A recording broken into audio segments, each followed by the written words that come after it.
दादा ये तो एक पेड़ है। क्या हो तुम तो एक पेड़ हो और बोल भी रहे हो। अरे अरे अरे क्या मैं सपना देख रहा हूँ।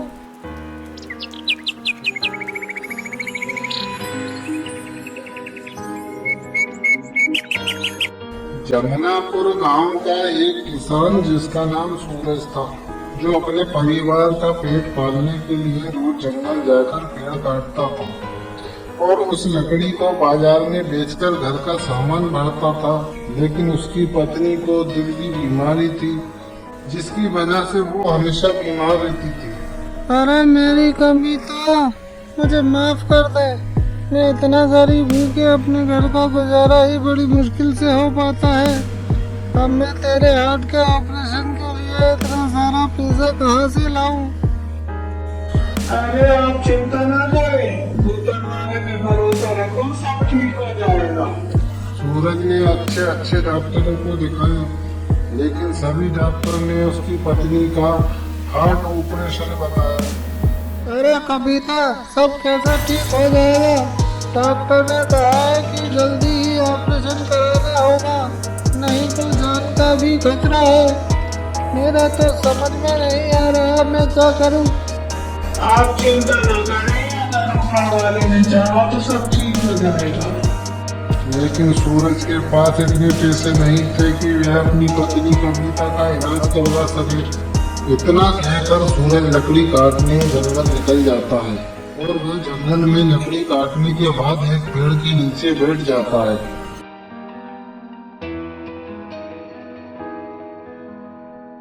और जोर जोर से रोने लगता है।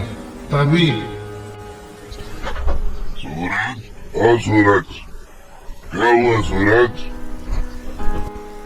यहाँ देखो सूरज इस पेड़ में। तभी आवाज आती है। सूरज चुप होकर यहाँ वहाँ देखने लगता है और उसके आसपास कोई नजर नहीं आता। अरे दादा ये तो एक पेड़ है।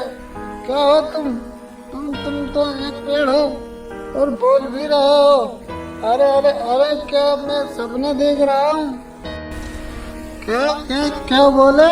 अच्छा दानी पेड़। अरे भैया क्यों मजाक कर रहे हो भाई? कहीं मैं पागल तो नहीं हो गया हूँ कि एक पेड़ मुझसे बात कर रहा है और बोल रहा है कि मैं इच्छाधारी पेड़ हूँ।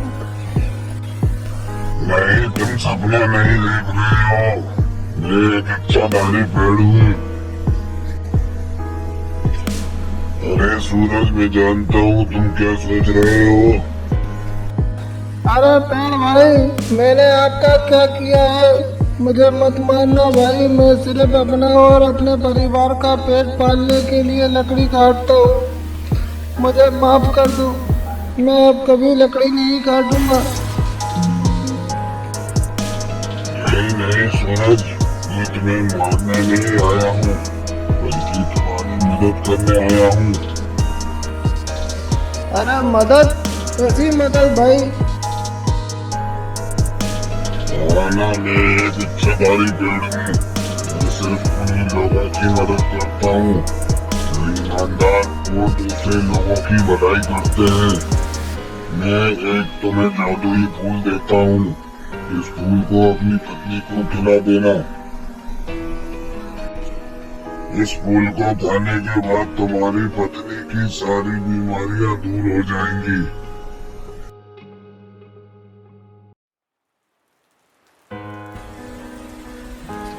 इतना सुनकर सूरज वहां से अपने घर चला जाता है और वो फूल को अपनी पत्नी कविता को खिला देता है और अपनी पत्नी को सारी बात बताता है। अरे जी देखा आपने, मैंने क्या कहा था कि ऊपर वाला सब ठीक कर देगा। हाँ कविता, तुम ठीक कहती हो। हमेशा धैर्य से काम लेना चाहिए। कभी भी जल्दी में कोई भी फैसला नहीं करना चाहिए।